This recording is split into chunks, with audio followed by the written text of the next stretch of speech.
വയനാട് മേപ്പാടി മുണ്ടക്കൈയിൽ ഇന്നു പുലർച്ചെ 1 മണിക്കും പിന്നീട് 4 മണിക്കും 2 തവണയായുണ്ടായ വൻ ഉരുൾപൊട്ടലിൽ 3 കുട്ടികൾ ഉൾപ്പെടെ 11 പേർ മരണമടഞ്ഞു. ഇത്രയും പേരുടെ മൃതദേഹങ്ങളാണ് ഇതുവരെ കണ്ടുകിട്ടിയത്. രാവിലെ 8 മണി വരെ നടത്തിയ തിരച്ചിലിലാണ് ഇത്രയും പേരുടെ മൃതദേഹങ്ങൾ ലഭിച്ചത്. കൂടുതൽ പേർ അപകടത്തിൽപ്പെട്ടിട്ടുണ്ടാകാമെന്നാണ് വിവരം. അർദ്ധരാത്രിയിലെ ഉരുൾപൊട്ടലിന് ശേഷം രക്ഷാപ്രവർത്തനം നടക്കുന്നതിനിടെയാണ് വീണ്ടും ഉരുൾപൊട്ടലുണ്ടായത്. 400-ലധികം കുടുംബങ്ങളെയാണ് ഉരുൾപൊട്ടൽ ബാധിച്ചത്. രക്ഷാപ്രവർത്തനം തുടരുകയാണ്. നിരവധി പേരെ കാണാനില്ലെന്ന വീട്ടുകാരുടെ സഹായ അഭ്യർത്ഥനകളും പുറത്തു വരുന്നുണ്ട്. കാണാതായവരെ കണ്ടെത്താനുള്ള ശ്രമങ്ങൾ തുടരുകയാണ്. റവന്യൂ മന്ത്രി കെ രാജൻ, മന്ത്രി OR കേളു ഉൾപ്പെടെയുള്ളവർ വയനാട്ടിലേക്ക് തിരിച്ചിട്ടുണ്ട്. NDRF സംഘവും സ്ഥലത്തെത്തി. അതേസമയം ദുരന്തത്തിന്റെ കൃത്യമായ ചിത്രം ഇതുവരെ ലഭിച്ചിട്ടില്ലെന്നും രക്ഷാപ്രവർത്തനം നടന്നുകൊണ്ടിരിക്കുകയാണെന്നും റവന്യൂ മന്ത്രി കെ രാജൻ പറഞ്ഞു. രക്ഷാപ്രവർത്തനത്തിന് ഹെലികോപ്റ്ററിന്റെ സഹായം തേടുന്നുണ്ട്.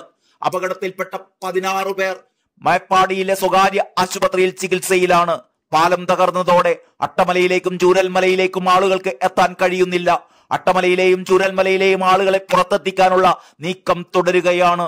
ഉരുൾപൊട്ടലടക്കമുള്ള വയനാട് ജില്ലയിലെ മഴക്കെടുതിയുടെ പശ്ചാത്തലത്തിൽ ആരോഗ്യവകുപ്പ് ദേശീയ ആരോഗ്യ ദൗത്യം കൺട്രോൾ റൂം തുറന്നു.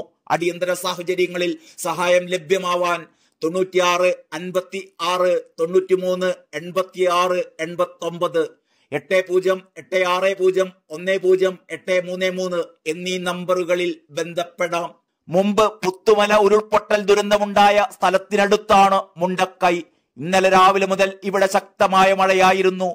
ഒറ്റപ്പെട്ട മേഖലകളിൽ നിന്ന് ആളുകളെ പുറത്തെത്തിക്കാനുള്ള ശ്രമമാണ് ഇപ്പോൾ പുരോഗമിക്കുന്നത്. രക്ഷാപ്രവർത്തനത്തിനിടെയും ചൂരൽമല ടൗണിൽ വലിയ രീതിയിൽ മലവെള്ളപ്പാച്ചിലും മണ്ണിടിച്ചിലും ഉണ്ടാകുന്നു. രക്ഷാപ്രവർത്തകർ ഓടി രക്ഷപ്പെടുകയാണ്. പലയിടത്തു നിന്നും കിലോമീറ്ററോളം സ്ഥലത്ത് വൻ നാശനഷ്ടമാണ് ഉണ്ടായിക്കൊണ്ടിരിക്കുന്നത്.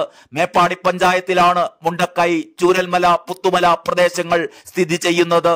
Chooralmala vocational higher secondary school സ്ഥിതി ചെയ്യുന്ന ഭാഗത്ത് വരെ വൻ മണ്ണിടിച്ചിലുണ്ടായെന്ന് നാട്ടുകാർ പറയുന്നു.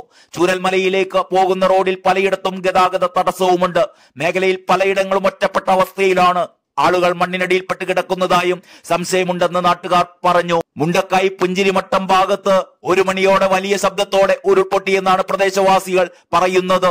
ഇന്നലെ പുഞ്ചിരിമട്ടം മുണ്ടക്കൈ ഭാഗത്ത് നിന്ന് കുറച്ച് കുടുംബങ്ങളെയെല്ലാം ഒഴിപ്പിച്ചിരുന്നു.